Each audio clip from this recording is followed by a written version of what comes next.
In this video, I'll introduce you to querying Loki logs in Oracle Private Cloud Appliance. Loki is a log aggregation system which serves as the back-end data source for logs. Loki has a powerful query language that was inspired by Prometheus and extended for logs. It's described on Loki's website as being like Prometheus, but for logs. This basic design overview shows that we have various services like API server, admin, network, storage, and compute. Loki does not use a pull model, so unlike Prometheus, it does not scrape logs. Loki pushes them. Here we expound on one of the microservices, compute. The compute container will write logs to this particular location. We also have the log rotate here. And here we have the FluentD sidecar, which is responsible for monitoring these particular logs and would push these logs to Loki. We also have the system level logs like OS logs, layer 0 logs, K8 logs, hypervisor logs, and network logs, which are gathered by the FluentD daemon set. Once data is in Loki, use Grafana to get it back out. So Grafana is the front-end visualization dashboard for looking at these logs from Loki. I'm logged into the Grafana dashboard for my Oracle Private Cloud Appliance. My system name is blurred out for security purposes.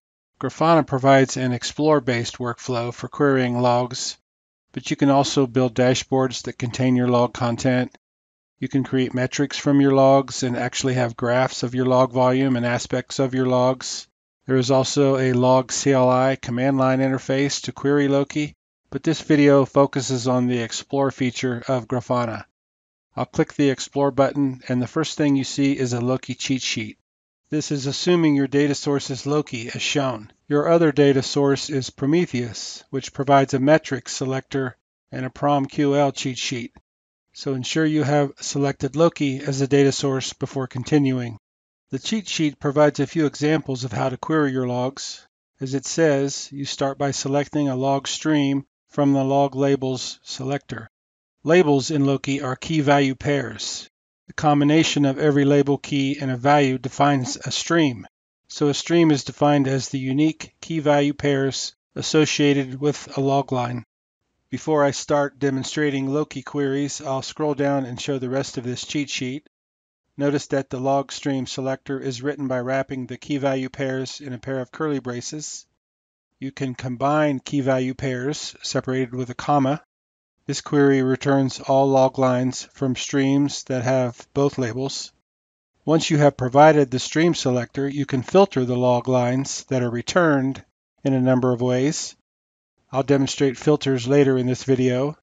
Scrolling on down the cheat sheet shows examples of metric queries. Whereas log queries return the contents of log lines, metric queries extend log queries to calculate values based on query results. As of this recording, the documentation for using the Loki query language is located at https://grafana.com/docs/loki/latest/logql. There is a section in the documentation describing log queries and metric queries. You can also search the internet for Loki cheat sheet, which will return a number of hits. I'll now scroll back up and demonstrate entering a few queries. I'll click the down arrow for the log labels to view the available labels. Each of these, with the exception of _name_label, provides a list of possible values. Here are the values for the FluentD thread. Here are the values for host, which includes 3 compute nodes and 3 management nodes in this appliance. Here are the values for job, which include admin, API server, ASR client, and others. This job label is good to use in queries because every service has a job. I'll run my first query by scrolling down and selecting compute, and the query results are shown immediately. By default, the time range is the last 1 hour, but you can change this. Another default is to only list the latest 1,000 messages, but you can also change this by entering a different number and then click the Run Query button. You can zoom in on a particular range by selecting the range on the graph. The data is displayed along with the time range you selected. Now I'll show an example of how to filter query output. Say that I only want to see the compute logs for a specific fault domain, for example, fault domain 3. Currently I'm showing 66 log lines. I'll use a pipe equal sign and then provide the fault domain within double quotes. I'll click Run Query, and now I only have 6 log lines. Here are the operators that you can use for label matching and for filters. The search expression can be just text or a regular expression. So in this query, my label is job exactly equal to compute, and I'm filtering for log lines that contain the string fault domain 3. I'll scroll down a bit and show that you can click anywhere in a log line to provide an expanded view. This view shows the log labels key value pairs.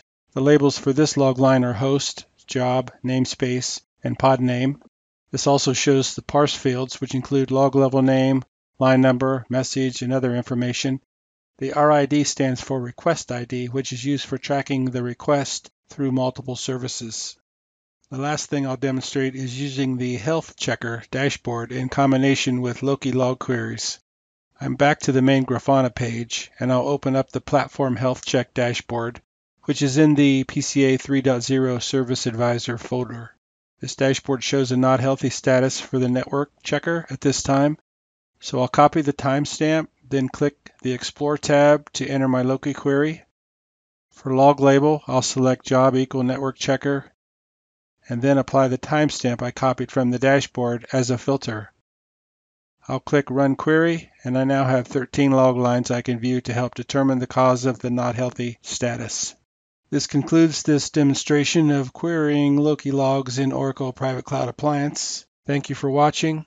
In addition to the Loki query language resources provided earlier in this video, please check out our additional information on Oracle Private Cloud Appliance in the Oracle Private Cloud Appliance documentation or in the Oracle Private Cloud Appliance Learning Library.